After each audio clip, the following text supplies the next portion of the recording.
Thank you so much, Tom. I wasn't expecting that. That wasn't a part of the script.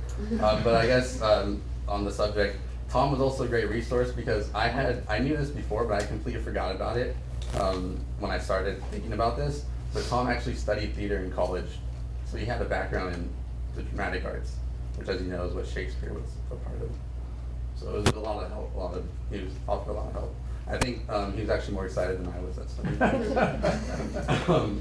All right, so good morning. Thank you all for coming. As Tom said, my name is Anthony, and my capstone is Prospero's Island, adapting Shakespeare for the ludic century. Widely regarded as the best playwright of all time, William Shakespeare is responsible for some of the greatest stories ever told. Over the course of the semester, I've been working to adapt Shakespeare's The Tempest for the interactive medium. Prospero's Island, as I call the final result, is a video game that allows players the opportunity to participate in Shakespeare for themselves.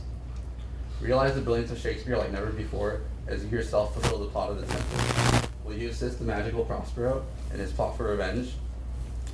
Help Ferdinand woo Miranda? Or sympathize with St. Caliban in his pursuit for liberty? As Prospero would say, we are such stuff as dreams are made on. The choice is yours.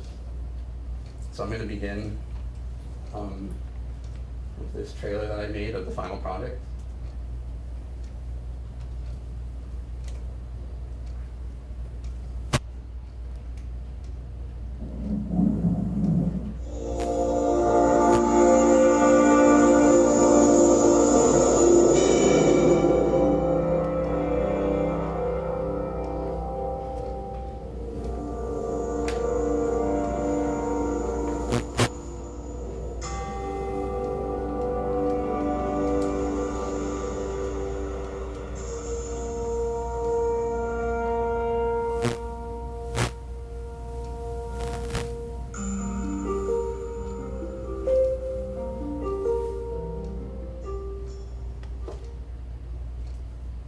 Great. So I first became interested in adapting Shakespeare as a video game after coming across this manifesto for a ludic century by notable game designer Eric Zimmerman. In the manifesto, Zimmerman argues for an age of games to follow the 20th century's information age. His ideology stems from his observations of the development and maturation of cinema in the 20th century. While nearly every art form saw significant growth in the 20th century, the moving image came to be the dominant cultural form of the century. Zimmerman credits this achievement with the close association between the moving image and the rise of information. As he puts it, film and video represent linear, non-interactive information that can be easily accessed by a viewer. In the last decade, information has taken a playful turn. Increasingly, the ways that people receive information is made to resemble games. Take, for example, social media. Features such as commenting, liking, and sharing are designed to create the similar dopamine rush that someone would get from playing a game. The heart of Zimmerman's manifesto comes from this statement: when information is put at play, game-like experiences will replace linear media. So when I first started, I put together this chart of the different plot points of the play. For those of you that aren't familiar with the play, here's a quick summary. The story follows the rightful Duke of Milan, Prospero, and his daughter Miranda, who have been stranded on an island by Prospero's jealous brother Antonio, who wanted to claim the dukedom for himself. On the island, Prospero learns to manipulate magic. He becomes ruler of the island and takes on its natives, the airy spirit Ariel, and the half-fish, half-human monster Caliban as servants. Years later, a ship carrying Antonio, along with the King of Naples, Alonso, his brother Sebastian, and the heir of Naples, Ferdinand, sails past Prospero's island. Prospero employs his loyal servant Ariel in the creation of a storm that disperses the ship's passengers across the island. What ensues is a tale of revenge, love, and rebellion. My challenge in adapting The Tempest as a video game was to find places in each of these storylines to put the player in and give them the opportunity to shape their experience of the story for themselves. So the way this works is the player talks to different characters from the play to either receive information that will unlock new experiences later on, or to receive objectives that will progress the narrative for them. In this diagram, I've color-coded the different storylines, and we're going to take a look at two of them right now as they are portrayed in the game. So the first one we're going to take a look at is the love story between Miranda and Ferdinand. So it starts off with a meeting. After that, Prospero sort of forces servitude onto Ferdinand, which is actually something that he does a lot. He's kind of known for it. And he makes him go gather wood for him. While Ferdinand is gathering wood, Miranda comes and visits him and professes their love. They profess their love for each other, and then they celebrate an engagement at a mass. Their engagement at a mass. So I have this clip from a video. I studied a lot. Kind of a dance festival.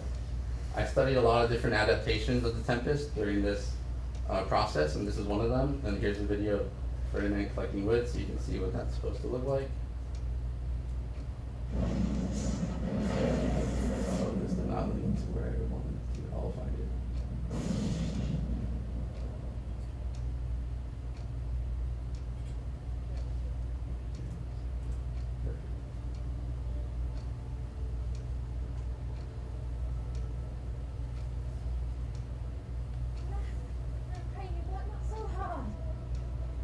Why would the lightning and plant these notes that you are enduring to pile?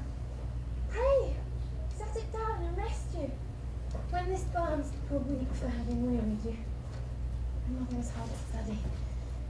Pray now rest yourself, she's safe for these 3 hours. Almost Tempest. The sun will set before I shall discharge what I must try to do. If you'll sit down, I'll bear your logs the while.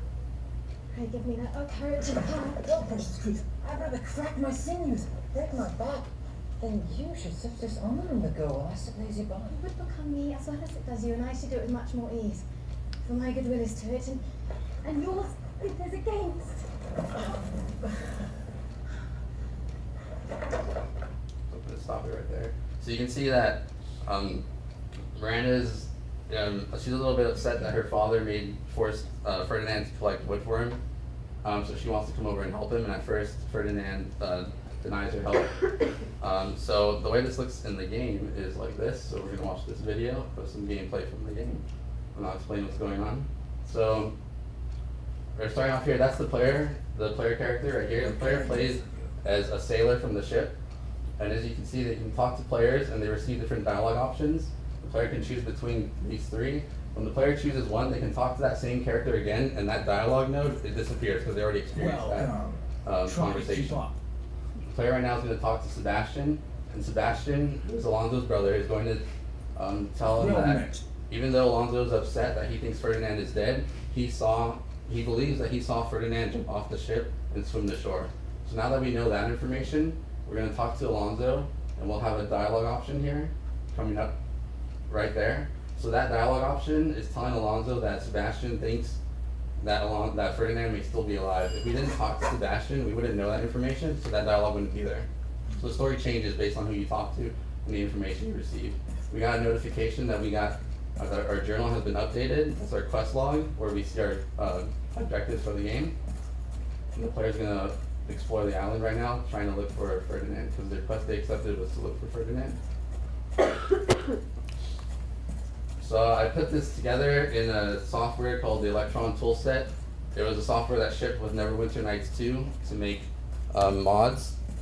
I chose this software because it had a lot of assets that fit the look that I was going for. So here we've walked up to Prospero's house, and there's this cutscene that plays between Prospero and his spirit Ariel. Right now they're talking about the storm, so this is where the player finds out that Prospero and Ariel are responsible for the storm. There's no voiceover, so we have to bear with that, I'm sorry. And then Prospero also mentions that he's already met Ferdinand, that Miranda and Ferdinand have already met, and that he sent Ferdinand to collect wood, and that Ferdinand and Miranda are in love. We could have talked to Prospero, and he would have given his backstory about how he used to be the Duke of Milan. That's where the player finds out that information. But for sake of time, I skipped it in this video, and now the player is working their way to Ferdinand and Miranda.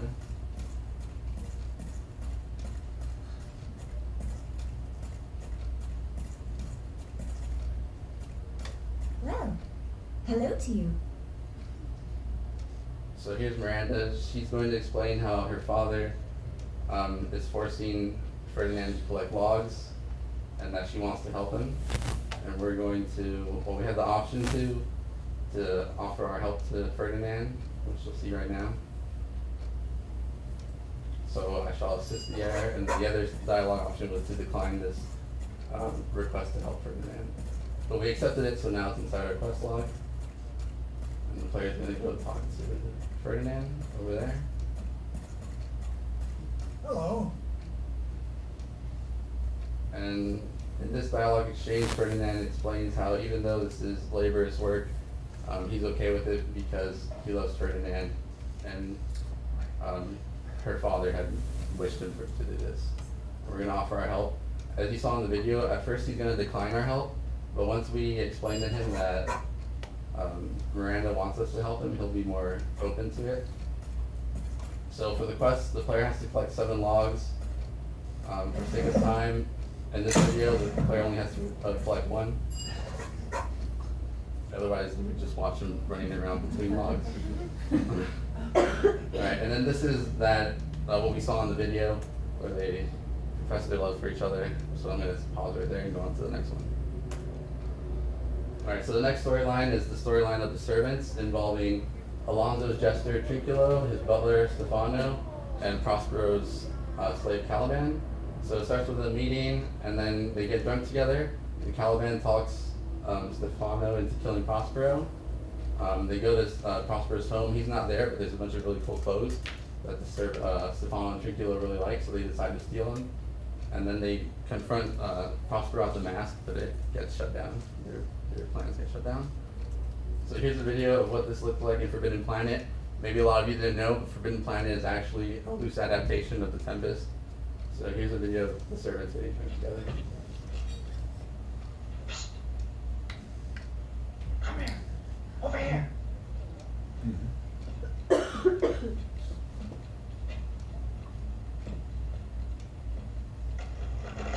Can I be of service, sir? Look, never mind the sir, mister, but I'm a stranger in this so-called planet. I'm just wondering if you could tell me where I could get a hold of some of the real stuff.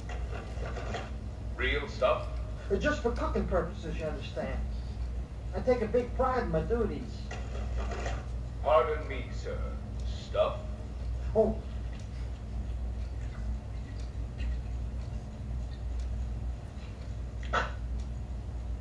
Just about one jolt left. Oh, genuine ancient rocket bourbon. See here?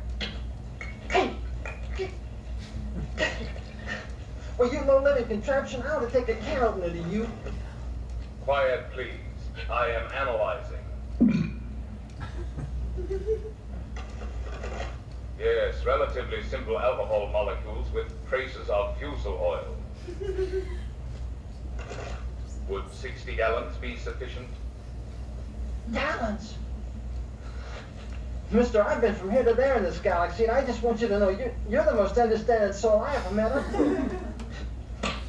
Ow! Alright, so there, Robbie the robot is a stand-in for Caliban, and then Cookie he represents both Trinculo and Stefano. So in the game, this is what that looks like.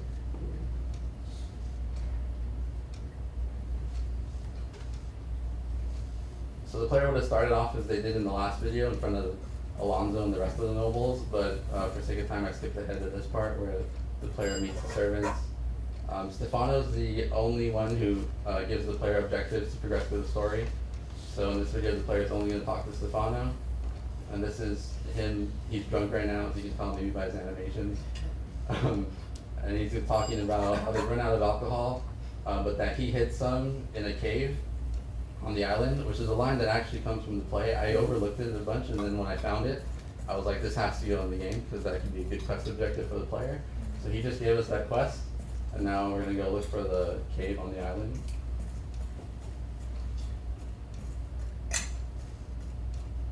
It's on the other side, so there's a little bit of walking. So all the dialogue that the characters speak comes, for the most part, straight from the play. I'd say like 90%.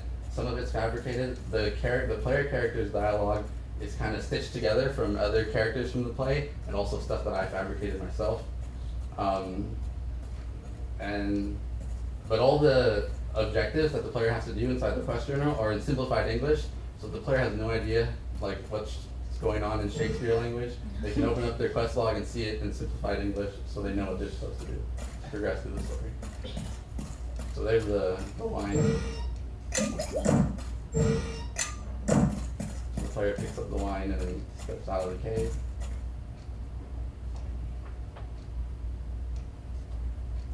And then there's a cutscene that plays, the servants join him at the cave, and this is where they discuss, Caliban right now is going to talk about Prospero and how he's going to convince Stefano to kill Prospero.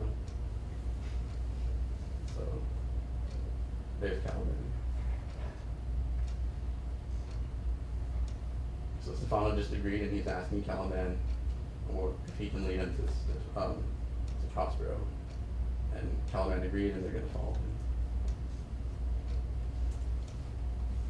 Alright, so as I mentioned earlier, it's important to me that the players were able to shape their own experience of the story. The outcome of the player's action is displayed in the end of the game. There are 3 different possible endings based on the player's actions throughout the game up to that point. Although the endings, there's a lot of overlap in the different endings, and they're also pretty long since they're just animated cutscenes. So I'm not going to show all of them. Instead I have screenshots that show what they look like. So each ending occurs at the mask scene in the play, which is a big celebration of Ferdinand and Miranda's love. So in this screenshot, we see the mask outcome that the players get if they completed the servant storyline. So you'll see that the servants are present, they're right here at the mask. So what happens is after that scenario that we just saw, Caliban leads the servants to Prospero at the mask, and then they interrupt the mask. So the mask is already going on with Ferdinand, Miranda, Prospero, and Alonso, and all the rest of the nobles present, and we interrupt the mask to try to enact our plot for rebellion, and he shuts it down. This all plays out in a cutscene, and then the other 2 scenarios look like this. In this scenario, the player never finishes the servant storyline, so there's no need for them to be present at the mask. As far as we know, they're still plotting somewhere on the island. There's 2 different endings that end like this. They occur, so here we have, instead of the servants present, only Prospero, the lovers, and the nobles.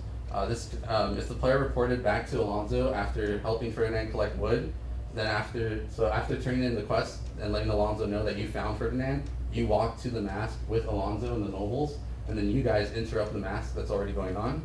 Or no, my bad. You guys arrive at the beginning of the mask, and there's a confrontation that happens between Antonio and Prospero.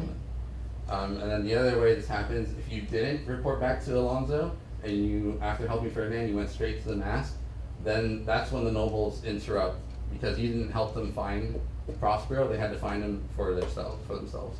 So they interrupt that part.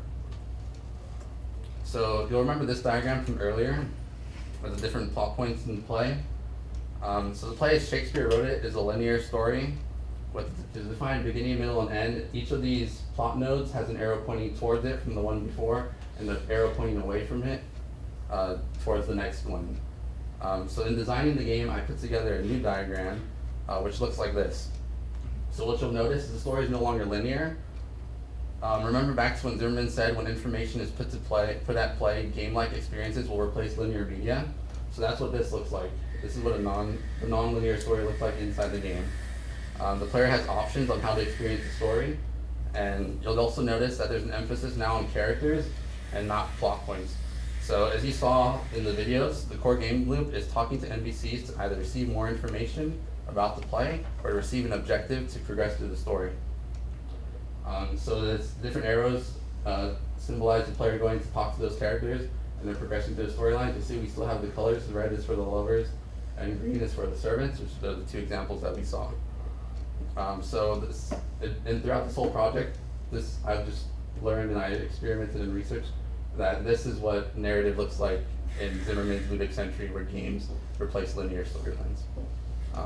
So I'm Anthony Hernandez, this has been Prospero's Island, and thank you for listening.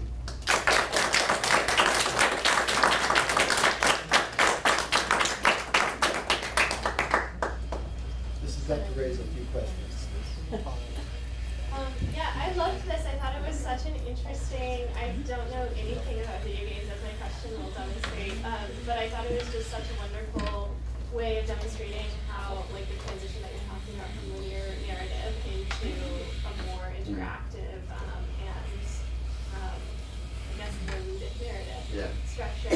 I'm just interested in, like, when you mentioned that you got the software, the assets from, like, I just wondering what the process is like of actually constructing, like, once you've decided on the narrative structure and how things interact, like, how do you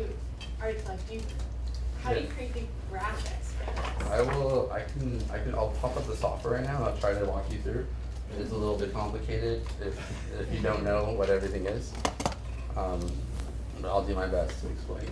So all the art, the graphics that you saw, like the character models, were already inside the software, but I could manipulate them, such as like facial features or hair, skin color, stuff like that.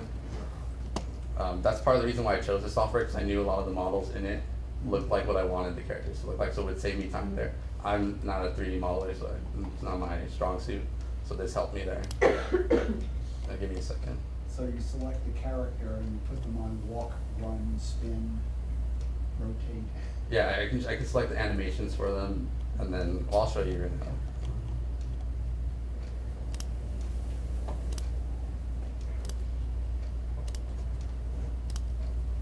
So I have the software opened up right here. So this is what I put together, the whole island. This is what the island looks like. I'll show you how I did that. So I can edit the terrain, like, I'll just create a little hill right there. So I did stuff like that to create the whole island, and I placed assets together. And then I'll show you where the code is. So Ferdinand, I think, has a lot of code. So this is the dialogue that he speaks up here. And then, give me a second. All this stuff here, all of this stuff that has green or red text, red or blue text here, is where code is placed, and some of them have multiple scripts attached to them. Like this one has 2 scripts, and then other ones have a different amount. You have to key in all the dialogue? Yeah, I did. Okay. And then animations are done over here. There's an animations tab. There's no animations in this node. But how much dialogue did you leave out? You said about 90% comes from the play, but like, were there whole chunks you're like, no? Yeah, there was a lot. I don't know exactly. I wanted to count, but I didn't have time to, because one, it was really boring to count how many were in the play and how many I put in. But I do know that Prospero gets a lot of cut out because he does a lot of blabbing about how what Hernandez says. He used to be, exactly. He does a lot of blabbing about, I used to be the Duke of Milan, and then my brother betrayed me. And then Gonzalo, who's Alonso's advisor, does a lot of blabbing. I forget what about. Trying to cheer up Alonso. Yeah, in Utopia, yes. So they got the most taken out. Yeah. So. Maybe this is self-indulgent because you were in my Shakespeare class, but I'm curious, did you feel like you learned something new about Shakespeare doing this, or about the Tempest, like about how Shakespeare constructs narratives, or? So I think I forgot a lot of stuff from your class, but in doing this, I remembered lectures on the Tempest. So it did refresh my memory, and that was good. That was in there somewhere, and I was able to find it again. And then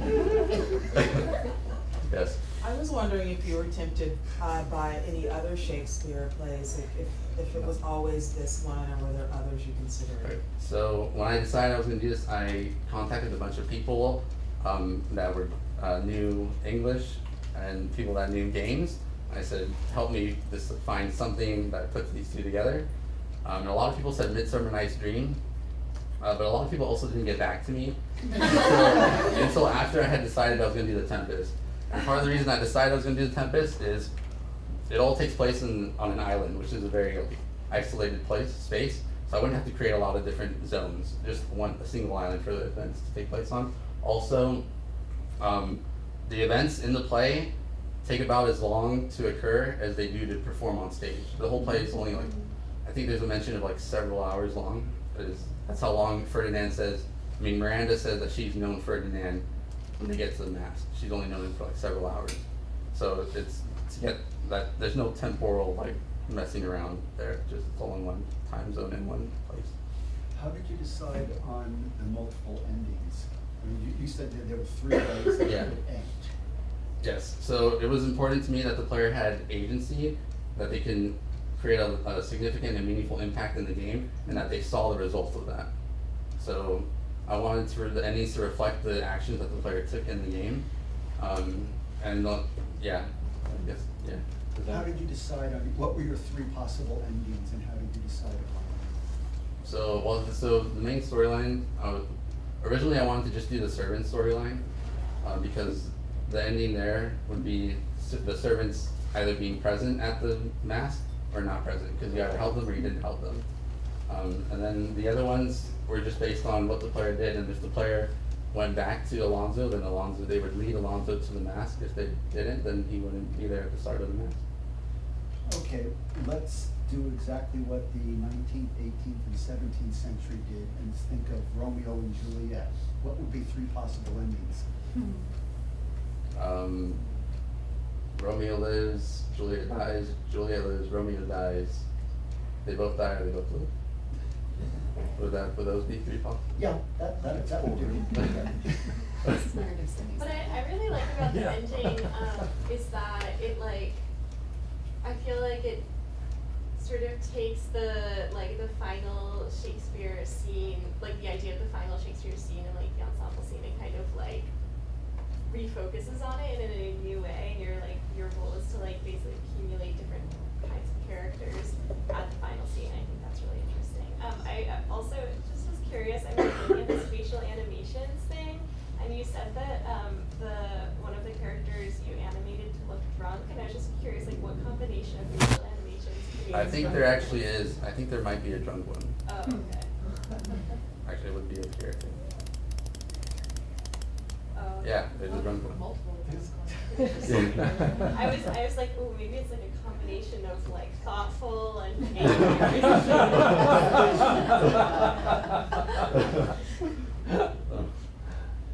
You mentioned that you didn't have any voiceovers, but there was one.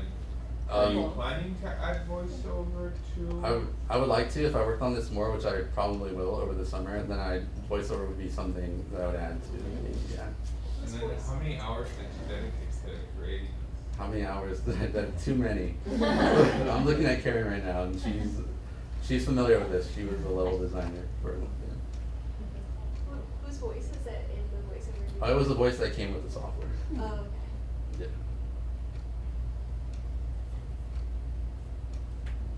Yeah. And when can I get a copy of this? I'll let you know. It'll probably be sometime over the summer. Just let us know what the rights look like. Okay. Yeah. Yes. Anything else?